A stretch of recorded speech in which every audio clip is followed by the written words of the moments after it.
BMS academy में आपका स्वागत है।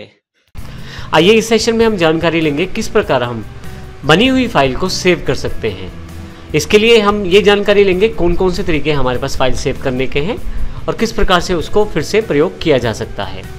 तो आइए सबसे पहले बात करते हैं हम यहाँ पे पहले दो खुली हुई फाइलों से। एक फाइल आपके पास स्मार्टो के नाम से अवेलेबल है, दूसरी अनटाइटल्ड के नाम से विदाउट टाइटल अवेलेबल है।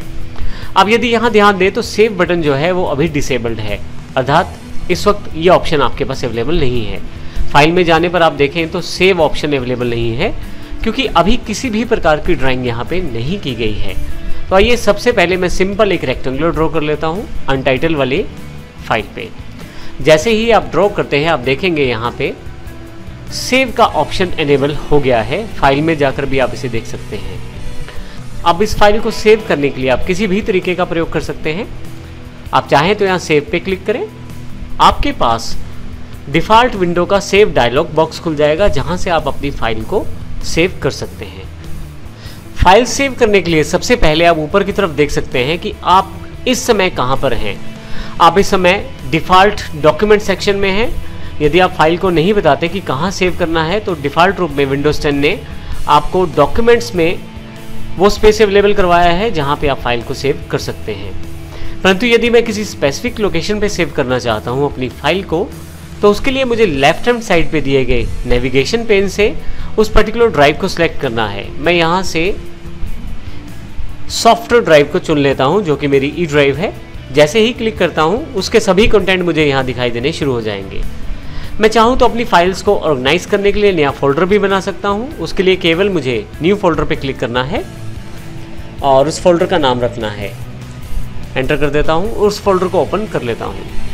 फाइनली मुझे नीचे की तरफ फाइल का नाम देना है।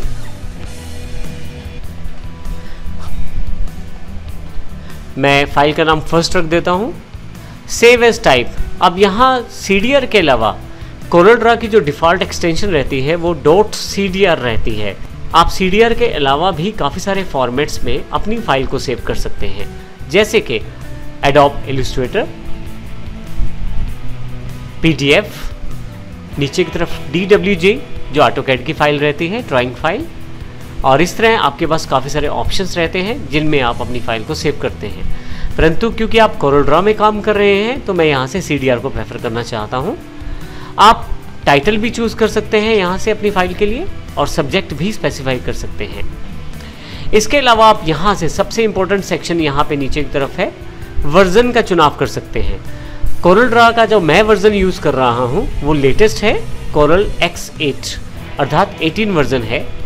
अब यहाँ पे यदि क्लिक करें तो पीछे दिए गए सपोर्टेड वर्जन की भी इंफॉर्मेशन यहाँ पे दी गई है। यदि मेरे पास 18 वर्जन है और मेरे किसी फ्रेंड के पास 15 वर्जन है तो वो फाइल मेरे पास जो सेव की गई है उसके कंप्यूटर पे ओपन नहीं हो पाएगी क्योंकि कंपैटिबिलिटी नहीं बन पाएगी। तो इस कारण मैं अपनी फाइल को 15 वर्जन में सेव करके दे सकता हूँ। केवल मुझे यहाँ से वर्जन सेलेक्ट करना है और सेव पे क्लिक करना है। फिर मेरे पास से जो फाइल सेव होगी वो 15 वर्जन को सपोर्टेड रहेगी और कोई भी व्यक्ति जो कोरल 15 का प्रयोग करता है वो इस फाइल को ओपन कर सकता है। मैं यहाँ पे अभी 18 में ही काम कर रहा हूँ तो मैं 18 वर्जन को ही सिलेक्ट कर लेता हूँ। फाइनली इन सब ऑप्शंस को सिलेक्ट करने के बाद मैं यहाँ सेव का बटन दबाता हूँ। मेरी फाइल सेव हो गई है और यहाँ यदि आप ऊपर की तरफ देखें तो माउस ले जाते ही आपको पूरी जानकारी दी जाएगी। ई ड्राइव पर माई फाइल्स फोल्डर के अंतर्गत first.cdr के रूप में मेरी फाइल को सेव किया गया है। अब इस प्रकार मैंने अपनी फाइल को सेव किया है। यदि मैं एक और फाइल बनाऊं, ओके कर देता हूं। यहाँ से एग्जाम्पल के लिए इलिप्स का प्रयोग कर लेता हूं। इस फाइल को यदि मैं सेव करना चाहूं तो मैं यहाँ पे क्लिक कर सकता हूं। सेम डायलॉग बॉक्स अवेलेबल हो जाएगा और मेरी लास्ट एक्सेस्ड लोकेशंस के साथ। लास्ट टाइम मैंने अपने माई फाइल्स फोल्डर के अंतर्गत अपनी फाइल को रखा था तो इस फोल्डर की इंफॉर्मेशन के साथ उस पर्टिकुलर लोकेशन मेरे पास अवेलेबल हो जाएगी जहाँ पे मैं पर्टिकुलर फाइल्स को सेव कर सकता हूँ। यहाँ भी मैं कैंसिल कर देता हूँ।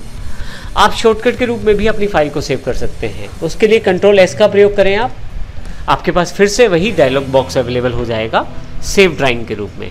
तो इस प्रकार आप अपनी फाइल को सेव कर सकते हैं आसानी से।